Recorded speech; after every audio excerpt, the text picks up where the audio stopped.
Have you ever felt like you ruined a really great wool sweater? Well, I'm going to show you how you can turn that into something new and wonderful.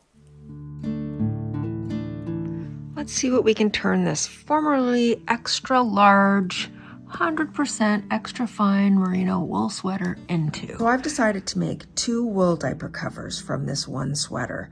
Now, had I used the arms, I would not have needed to use any scrap, but I decided to save the arms to make a pair of pants out of later. So there's the body of the diaper. Now, this is a liner I put inside the diaper cover, and it's not necessary, but it just helps if you have explosions in the diaper, which, you know, that happens. This is actually fabric that I use for making diapers.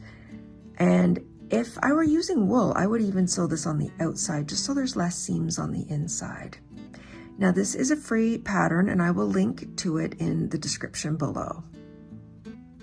And this is me just sewing up one of the little leg holes. Okay, so we're gonna take these little leg holes right here and we're going to pin them in quarters.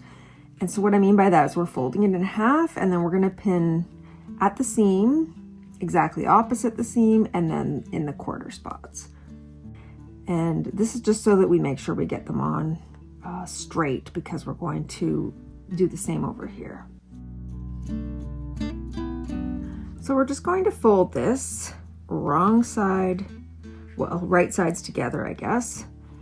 And we're going to line up these edges here and we're going to sew those together.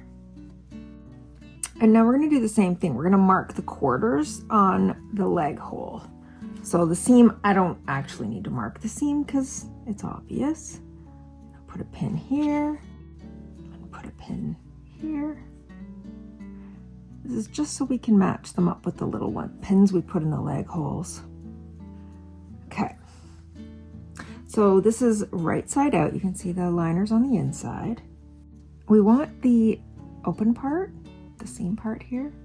It's hard to tell with black, but we want that up because we're going to sew it along this edge. So we're kind of fitting this over. And I'm going to pin this together. Line them up.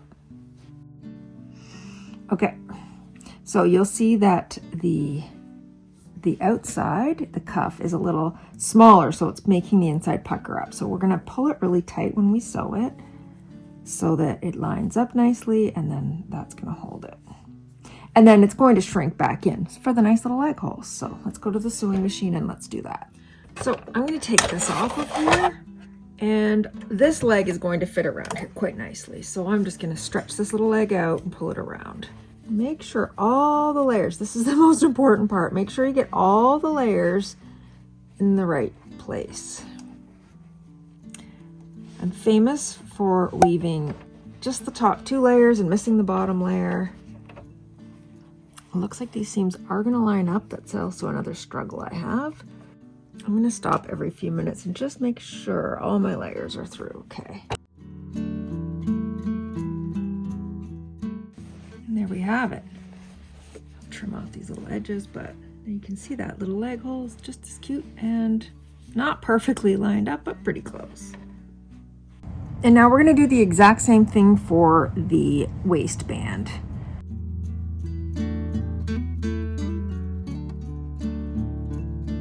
This is the right way, and we're just going to put this inside. I'm going to start with the seam. I want the seam to be at the back, so I'm going to line it up with that pin right there.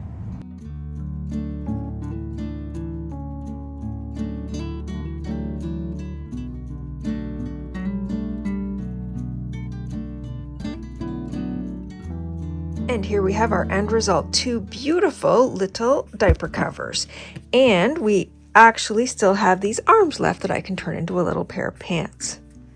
I was able to get 2 large diaper covers from that one sweater.